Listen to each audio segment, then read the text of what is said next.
जो देखा लबो लुआब, जो कि अंजुम परवीन से बेहतर मुझे कोई भी प्रतिनिधि नहीं दिखा फुलवारी में, जिसके वजह से मैं सिर्फ नहीं मेरे सारे वोटर भी इनको समर्पित कर दिए अपना वोट।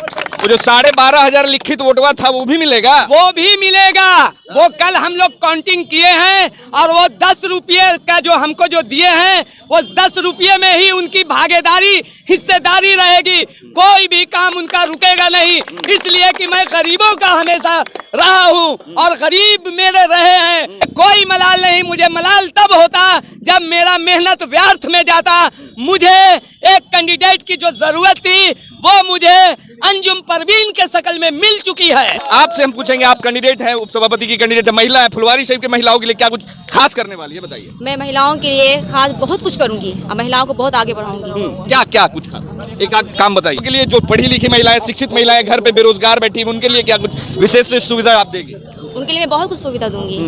मैं जीतने के बाद मैं बहुत कुछ करूंगी और मैंने बहुत काम किया है और मैं उप सभापति के लिए हूँ। जीतने के बाद मैं उसका और ज्यादा काम करूंगी। उप सभापति का मतलब होता है, उप का मतलब होता है चुप। हाँ। चेयरमैन के बगल वाली कुर्सी पे बैठ के चुपचाप काम करना है। हाँ। चेयरमैन अगर कहीं गए तो आपको अथॉरिटी पावर दे के जाते हैं। तो क्या लगता है कि उप सभापति के लिए जो इतना मारा मारी हो रही है, लोग कैंडिडेट खड़े हो रहे हैं, उसकर मैदान में उतरी हैं और जो सोचिए एक पावर मिलेगा, तो वो पावर मिलेगा इस बार जनता के वोट से? बिल्कुल मिलेगा, बिल्कुल मिलेगा। मुझे पूरा जन सैलाब हो रहा है। जी एकदम मिलेगा। 110% एकदम मिलेगा। सबसे पहली बात कि नगर परिषद की पूर्व पार्षद 25 नंबर की रह चुकी हैं। इनको ऐसा नहीं है कि फील्ड में पहली बार आई हैं, ये नगर परिषद की पार्षद रह चुकी हैं। इनको पूरी ज्ञान है कि वार्ड में कैसे चलाया जाता है, तो एक्सपीरियंस तो इनको पहले से है। कोई घर की महिला तो है नहीं, ये जनता के बीच में रह चुकी हैं और जनता के बीच में रहते हुए और उसके बाद सबसे बड़ी खुशखबरी ये है कि हमारे बड़े भाई तनवीर भाई जो नगर उपसभापति के लिए 6 महीना से मेहनत कर रहे थे और साल भर से जनता का इनको प्यार था और गरीबों के बीच ये रहे हैं, तो इनको ये लगा कि अभी फुलवारी नगर परिषद में जितने भी कैंडिडेट खड़े हैं इनसे बेहतर चेहरा नहीं है, इसलिए इन्होंने अपना समर्थन। आपने इनको बोला कि इनसे बेहतर चेहरा नहीं है। आप भी फुलवारी की लगभग कई सालों से सेवा करते रहे, समाज की सेवा करते रहे। आपके चेहरे में ऐसी क्या कमी होगी कि इनके चेहरे पे आप इलेक्शन लड़ने की जरूरत? मैं इनके चेहरे की बात नहीं कर रहा हूँ, वो ठीक है अल्हम्दुलिल्लाह, लेकिन इनका ये बड़कपन है ये कि वह मैं जो है चूँकि ये जनरल वार्ड हो गया, जनरल वार्ड की वजह से ये चाहते तो घर बैठ जाते, लेकिन अच्छा, लोगों की जो सेवा किया है तो उस सेवा का फल मिलने वाला है। लोग आपको फिर से एक बार उप सभापति के तौर पे आपकी भाभी को चुनेंगे? बिल्कुल, इसलिए कि पहले भी जनता फुलवारी की इनको पार्षद बना चुकी है, इसलिए फुलवारी की जनता पर पूरा भरोसा है। हम लोगों ने समाज में खिदमत किया है, इसलिए जनता की फुलवारी की जनता पर पूरा भरोसा है कि ये जनता इन्हें विजय बनाएगी। उप का मतलब चुप थे, तो अगर तेजस्वी यादव भी चुप है, उप है तो फिर सब चुप है।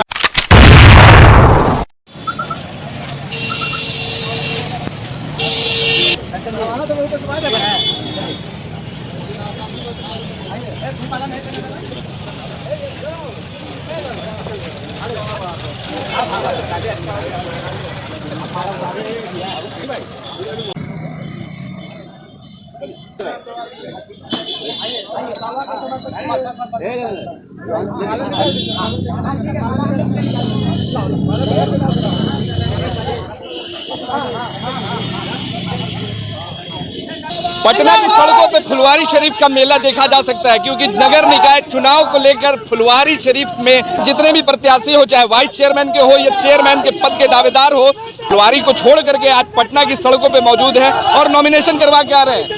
अब देखिए, ये है मोहम्मद तनवीर साहब। मोहम्मद तनवीर साहब है जो कि उप सभापति के एक्स कैंडिडेट थे, आज समर्थन दिया। क्या कहेंगे सर? मैंने जो देखा लबो लुआब, जो कि अंजुम परवीन से बेहतर मुझे कोई भी प्रतिनिधि नहीं दिखा फुलवारी में, जिसके वजह से मैं सिर्फ नहीं मेरे सारे वोटर भी इनको समर्पित कर दिए अपना वोट। वो जो 12,500 लिखित वोटवा था वो भी मिलेगा? वो भी मिलेगा। वो कल हम लोग काउंटिंग किए हैं और वो 10 रुपये का जो हमको जो दिए हैं वो 10 रुपये में ही उनकी भागीदारी हिस्सेदारी रहेगी। कोई भी काम उनका रुकेगा नहीं, इसलिए कि मैं गरीबों का हमेशा रहा हूं और गरीब मेरे रहे हैं, अमीर भी मेरे रहे हैं। 9 महीना मेहनत किया, 9 महीना मेहनत किया आप, मतलब नगर उप सभापति के कैंडिडेट से बाहर हो गए। मलाल है? मुझे कोई मलाल नहीं, मुझे मलाल तब होता जब मेरा मेहनत व्यर्थ में जाता। मुझे एक कैंडिडेट की जो जरूरत थी वो मुझे अंजुम परवीन के शक्ल में मिल चुकी है। महिला है, महिलाओं के लिए क्या कुछ खास करेंगे? आपसे हम पूछेंगे, आप कैंडिडेट हैं, उपसभापति की कैंडिडेट है, महिला है, फुलवारी शरीफ की महिलाओं के लिए क्या कुछ खास करने वाली है, बताइए। मैं महिलाओं के लिए खास बहुत कुछ करूंगी और महिलाओं को बहुत आगे बढ़ाऊंगी। क्या क्या कुछ खास? एक आध काम बताइए कुछ बढ़िया। जो पढ़ी लिखी महिलाएं, शिक्षित महिलाएं घर पे बेरोजगार बैठी हैं, उनके लिए क्या कुछ विशेष सुविधा आप देंगे? उनके लिए मैं बहुत कुछ सुविधा दूंगी। मैं जीतने के बाद मैं बहुत कुछ करूंगी और मैंने बहुत काम किया है और मैं उप सभापति के लिए हूँ। जीतने के बाद मैं उससे और ज्यादा काम करूंगी। उप सभापति का मतलब होता है, उप का मतलब होता है चुप। हाँ। चेयरमैन के बगल वाली कुर्सी पे बैठ के चुपचाप काम करना है। हाँ। चेयरमैन अगर कहीं गए तो आपको अथॉरिटी पावर दे के जाते हैं। तो क्या लगता है कि उप सभापति के लिए जितना मारा मारी हो रही है, लोग कैंडिडेट खड़े हो रहे हैं, तो सोच कर मैदान में उतरी हैं और जो सोचिए एक पावर मिलेगा, तो वो पावर मिलेगा इस बार जनता के वोट से? बिल्कुल मिलेगा, बिल्कुल मिलेगा मुझे। पूरा जन सैलाब हो रहा है। जी एकदम मिलेगा। मिलेगा 110% मिलेगा। अब देखिए यहाँ पे उनके देवर हैं, कैंडिडेट जो है उनके देवर है, जनाब लड्डू साहब हैं। आपकी भाभी जी खड़ी हुई हैं, पहले आपके भाई साहब थे मगर अभी भाभी को खड़ा किया है, तो कैसा लग रहा है, क्या कहेंगे? ये सबसे पहली बात कि नगर परिषद की पूर्व पार्षद 25 नंबर की रह चुकी हैं। इनको ऐसा नहीं है कि फील्ड में पहली बार आई हैं, ये नगर परिषद की पार्षद रह चुकी हैं। इनको पूरी ज्ञान है कि वार्ड में कैसे चलाया जाता है, तो एक्सपीरियंस तो इनको पहले से है। कोई घर की महिला तो है नहीं, ये जनता के बीच में रह चुकी हैं और जनता के बीच में रहते हुए और उसके बाद सबसे बड़ी खुशखबरी ये है कि हमारे बड़े भाई तनवीर भाई जो नगर उपसभापति के लिए 6 महीना से मेहनत कर रहे थे और साल भर से, और जनता का इनको प्यार था और गरीबों के बीच ये रहे हैं, तो इनको ये लगा कि अभी फुलवारी नगर परिषद में जितने भी कैंडिडेट खड़े हैं इनसे बेहतर चेहरा नहीं है, इसलिए इन्होंने अपना समर्थन। आपने इनको बोला कि इनसे बेहतर चेहरा नहीं है। आप भी फुलवारी की लगभग कई सालों से सेवा करते रहे, समाज की सेवा करते रहे, आपके चेहरे में ऐसी क्या कमी होगी कि इनके चेहरे पे आप इलेक्शन लड़ने की जरूरत? मैं इनके चेहरे की बात नहीं कर रहा हूँ, वो ठीक है अल्हम्दुलिल्लाह, लेकिन इनका ये बड़कपन है, इनका ये कि वह मैं जो है चूंकि ये जनरल वार्ड हो गया, जनरल वार्ड की वजह से ये चाहते तो घर बैठ जाते, लेकिन अच्छा, लोगों की जो सेवा किया है तो उस सेवा का फल मिलने वाला है। लोग आपको फिर से एक बार उप सभापति के तौर पे आपकी भाभी को चुनेंगे? बिल्कुल, इसलिए कि पहले भी जनता फुलवारी की इनको पार्षद बना चुकी है, इसलिए फुलवारी की जनता पर पूरा भरोसा है। हम लोगों ने समाज में खिदमत किया है, इसलिए जनता की फुलवारी की जनता पर पूरा भरोसा है कि ये जनता इन्हें विजय बनाएगी। आप बताइए, आप कुछ बताइए, क्या कहेंगे? अल्हम्दुलिल्लाह हम लोग तो वन साइडेड सपोर्टर है भाई, सपोर्ट करेंगे। सपोर्ट करेंगे। युवा हो, युवाओं के लिए क्या कुछ चाहते हो खास के अपने? उप का मतलब चुप थे, तो अगर तेजस्वी यादव भी चुप है, उप है तो फिर सब चुप है। अगर तेजस्वी यादव काम कर रहे हैं तो यहाँ भी उनके अंदर में विभाग दिया जाता है, मगर उप सभापति यहाँ डिप्टी और नॉन डिप्टी का बात है।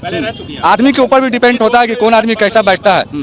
क्योंकि इसलिए बोल रहे थे, पहले वार्ड पार्षद चुना करते थे, अब पब्लिक चुनेगी, तो पब्लिक इनसे इनके कामों का हिसाब मांगेगी, तो ये भी तो प्रेशर बनाएंगे अब चेयरमैन पे। वही बात है ना कि जैसे कि पहले था तो आदमी को ये पहले पब्लिक प्रेशर नहीं बनाता, पहले पब्लिक प्रेशर वार्ड पार्षद पे बनाता था, मगर वार्ड उप चेयरमैन चाहते हुए भी नहीं कुछ कर पाते थे। अब जो है अब चुनाव समीकरण सारा कुछ चेंज हो गया है, तो अब उप और चुप वाला सारा कहानी खत्म हो गया। तो उप और चुप वाला सारा समीकरण खत्म हो चुका है। फुलवारी की जनता इस बार, फुलवारी शरीफ की जनता एक बार फिर से तैयार है। अब देखना होगा कि महिला प्रत्याशी हैं, पुरुष प्रत्याशी हैं और भी बहुत सारे प्रत्याशी फुलवारी शरीफ उप सभापति कैंडिडेट के लिए खड़ी हुई हैं। तो फुलवारी की जनता किसे चुनती है, किसे अपना उप सभापति और सभापति के तौर पे चयन करती है, आगे देखा जाएगा।